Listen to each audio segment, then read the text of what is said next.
আমাদের মনের ভিতরে একটাই চাওয়া, কেন এত বড় একটা আন্দোলনে উলামায়ে কেরামগণ মতামত দিচ্ছেন না, তারা কেন রাস্তায় নামছেন না?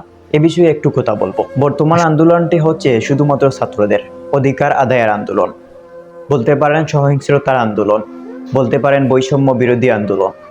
এখানে কোনো প্রকার রাজনীতির কিছুই নেই। এখানে রাজনীতি যদি কোনো কিছু উঠানো হয় তাহলে বলবেন এগুলো ষড়যন্ত্র।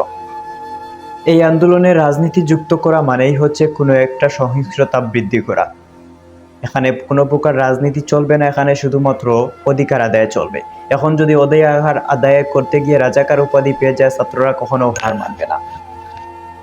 একথাও আমাদের মনে রাখা জরুরি, উলামা লীগ থেকে শুরু করে সব উলামায়ে কেরাম কিন্তু ছাত্রদের পক্ষে আছে, কিন্তু তারা সময় এবং সুযোগের অভাবে মাঠে নামতে পারছে না।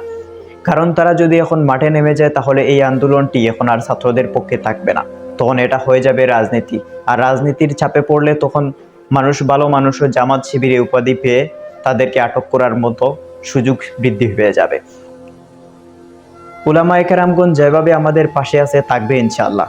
উলামায়ে কেরামদের মধ্যে কিছু উলামায়ে কেরাম যেমন যারা ছাত্ররা আছে তারা কিন্তু মাঠে নামছে, প্রথম থেকে এখন পর্যন্ত তারা আছে, আর পরবর্তীতেও থাকবে। কিন্তু যারা ছাত্র নয় তারা যদি এখন মাঠে নামে তাহলে সেটা একটু ভিন্ন আকৃতিতে দেখা হবে, যা হতে পারে ছাত্রদের জন্য একটু কষ্টের মুহূর্ত বা ব্যর্থতার মুহূর্ত। বর্তমানে ছাত্রদের পক্ষে ইন্টারন্যাশনাল প্রায় সবগুলো দেশই পক্ষে আছে, কিন্তু যখন এটা রাজনীতির ক্ষেত্রে জড়িত হবে তখন কিন্তু আর তারা পক্ষে থাকবে না। উলামায়ে কেরামের মতে তারা এ কারণেই মাঠে নামছে না, কিন্তু তাদের পক্ষে সমর্থন আছে। যদি কোনোভাবে কোনো রাজনৈতিক চাপে এটা রাজনীতির ক্ষেত্রে চলে যায় তাহলে তারা বলতে দেরি হবে, তারা মাঠে নামতে দেরি হবে না, তারা অল টাইম প্রস্তুত আছে। সো বর্তমানে যেভাবে চলে ছাত্র আন্দোলন, এটা ছাত্রের মধ্যেই সীমাবদ্ধ থাকুক।